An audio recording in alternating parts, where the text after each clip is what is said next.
দেবদা শুধুমাত্র যে সিনেমার সুপারস্টার সেটা না, দেবদা রিয়েল লাইফেও সুপারস্টার, তার প্রমাণ আরেকবার পেয়ে গেলাম। তো কালকে ফেসবুক স্ক্রল করতে করতে একটা পোস্ট দেখলাম যেখানে দেবজিৎ ভুনিয়া বলে একজন দেবদাকে টুইটারে মেসেজ করেছে এবং লিখেছে, হাই দাদা, I need O blood for my mother admitted in Ghatal sub divisional hospital. I tried calling every blood bank like Devra, Medinipur, Kharagpur. They are saying not in stock. Can you help me regarding this? I need only one. তো দেবজিৎ ভুনিয়া বলে একজন দেবদাকে message করেছে এবং সে বলেছে যে আমার মা Ghatal sub divisional হসপিটালে ভর্তি আছে, তার ও ব্লাডের রক্ত চাই। এই মুহূর্তে দেবরা, মেদিনীপুর, খড়গপুর এইসব জায়গাগুলো আমি খোঁজ করেছি, সেখানে ও ব্লাডের রক্ত পায়নি বা দেয়নি। যাই হোক, তো দেবদার কাছ থেকে সে একটা সাহায্য চাইছে এবং সে মেসেজটা করেছিল। এর উত্তরে দেবদা কিন্তু অ্যান্সার দিয়েছে। তো এটা একটা বড় ব্যাপার যে একজন এত বড় সুপারস্টার বাংলার, সে কিন্তু জিনিসটা দেখেছে, মেসেজটা দেখেছে এবং তার উত্তর দিয়েছে। তো দেবদা তাকে উত্তরে বলেছে, তো দেবদা মেসেজটা রিপ্লাই দিয়েছে, share your contact, my team will coordinate with you. তো দেবদা যে অ্যান্সারটা দিয়েছে এটাই বড় ব্যাপার এবং আমি জানি 100% দেবদা এটা হেল্প করবে, এটা 100%। তো একটা মানুষ তিনবার ঘাটাল লোকসভা কেন্দ্রে সাংসদ হয়েছে, চারটেখানি ব্যাপার নয়।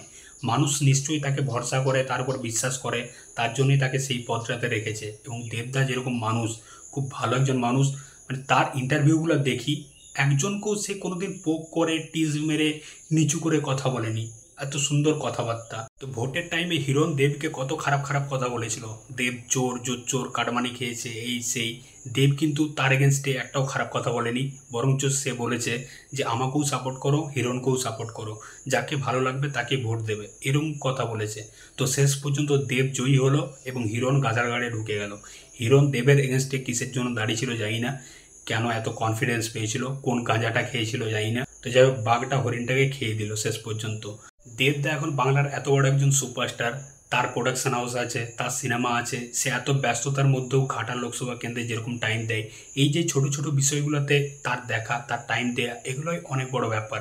এগুলাই কোনো নেতা বা মন্ত্রী এখনকার টাইমে করে না, তারা নিজেদের গোছাতেই ব্যস্ত। দেবদা যেরকম মানুষ, সে আজ হেল্প করছে সেরকম না, সে করোনার টাইম থেকে, করোনাতে তার যেরকম মানে একটা কন্ট্রিবিউশন ছিল, পরিযায়ী শ্রমিক যারা ছিল বাংলার, তাদের অনেককেই দেবদা কিন্তু আমাদের মানে ওয়েস্ট বেঙ্গলে ফেরিয়ে নিয়ে এসেছিল। তো দেবদা প্রচুর হেল্প করেছিল করোনার টাইমেও।